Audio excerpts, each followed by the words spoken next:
E sull'ipotesi di regolarizzare i lavoratori in nero, anche migranti, c'è tensione tra 5 Stelle e Italia Viva. Il ministro Bellanova non esclude le dimissioni. Il Partito Democratico lavora ad una soluzione, mentre il centrodestra si oppone a quella che definisce una maxi sanatoria.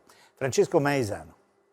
La maggioranza si confronta sull'emersione dal nero dei lavoratori, anche migranti. Dai 5 Stelle, Crimi mette in chiaro: se si propone una sanatoria modello Maroni, noi non ci stiamo. A sostenere la proposta Italia Viva, con la ministra dell'Agricoltura Bellanova che di fronte al no del movimento valuta le dimissioni, mentre anche Liberi e Uguali chiede ai 5 Stelle di ripensarci e la ministra dell'Interno Lamorgese osserva: l'emersione dal lavoro nero riguarda sia italiani che stranieri.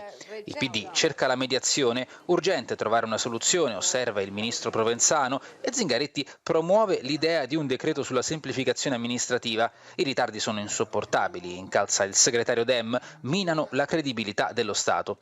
Salvini va all'attacco sui migranti: una maxi sanatoria sarebbe un pessimo segnale nei confronti di chi ha sempre rispettato le regole.